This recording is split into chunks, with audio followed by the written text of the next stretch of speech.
আসসালামু আলাইকুম ভিউয়ার্স, কি অবস্থা সবার? আজকে রান্না করব খাসির মাংস, তাও আলু দিয়ে হালকা ঝোলঝোল করে, যেহেতু গরম তাই একটু ঝোলঝোল করে আলু দিয়ে খাসির মাংসটা রান্না করার চেষ্টা করলাম। তো এখানে 500 গ্রামের মতো খাসির মাংস নিয়েছি আর 400 গ্রামের মতো নিয়েছি পেঁয়াজ কুচি। তো খাসির মাংসটাতে আমি সব ধরনের মশলা আগে কষিয়ে ম্যারিনেট করে রেখে দেবো, তারপর রান্না করব। দিয়ে দিচ্ছি গরম মশলা, এখানে দিয়ে দিলাম এলাচ, দারচিনি, তেজপাতা আর দিয়ে দিলাম গোলমরিচ। আর এখানে একটা আস্ত টমেটো দিয়ে দিয়েছি। আপনাদের কাছে যদি টমেটো না থাকে তাহলে টমেটো কেচাপটাও ব্যবহার করতে পারেন। দিয়ে দিলাম পরিমাণ মতো লবণ। আর এখন দিয়ে দিব হলুদের গুঁড়া প্রায় 1 চামচের মতো, 1 চামচ না, ঠিক আর একটু বেশি, প্রায় 1.5 চামচের মতো দিয়েছি। মরিচের গুঁড়া দিয়ে দিব প্রায় 1 চামচের মতো। দিয়ে দিলাম ধনিয়ার গুঁড়া 1 চামচের মতো। আর জিরের গুঁড়া দিয়ে দিব আমি 1 চামচের মতো।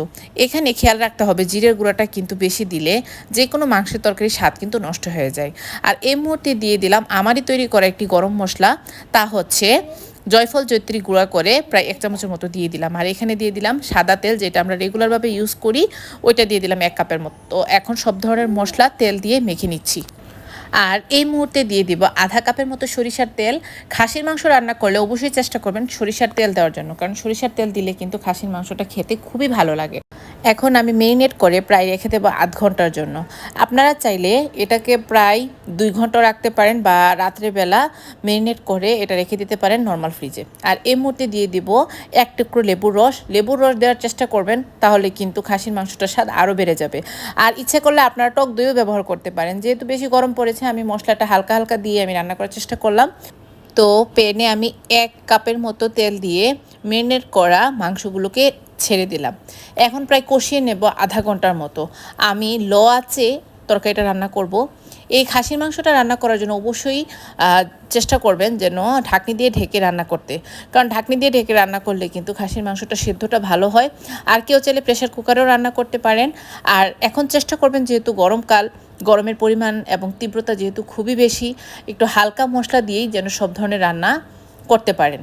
তো এখন মাংসটা কষিয়ে এসেছে। আমি আগে থেকে কেটে রেখেছিলাম আলুগুলোকে আমি একদম বড় বড় করে কেটেছি। আপনারা জানেন খাসির মাংস বা গরুর মাংসে আলুর পরিমাণটা যদি একটু বড় করে কাটা হয় তাহলে কিন্তু খেতে দুর্দান্ত লাগে।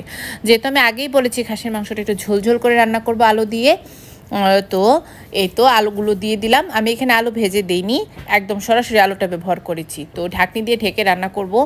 তো এই মুহূর্তে দিয়ে দিব পানি দিব হচ্ছে যেন মাংসটা এবং আলুটা দুইটাই সিদ্ধ হয়ে যায়। পানি দিয়ে দিচ্ছি প্রায় 3 কাপের মতো। আর খাসির মাংস সিদ্ধ হতে কিন্তু খুব বেশি সময় লাগে না। তো এখন আমি ঢাকনি দিয়ে ঢেকে রান্না করব প্রায় আরও আধা ঘন্টার মতো। তো হয়ে গিয়েছে আমার রান্নাটা। কেমন হয়েছে অবশ্যই কমেন্টস করতে কেউ ভুলবেন না। সবাই ভালো থাকেন, নিজের যত্ন নেন। আজকে এই পর্যন্তই, ইনশাল্লাহ দেখা হবে নতুন কোনো একটি রেসিপিতে। আর রেসিপিটি কেমন হয়েছে অবশ্যই জানাবেন। আসসালামু আলাইকুম।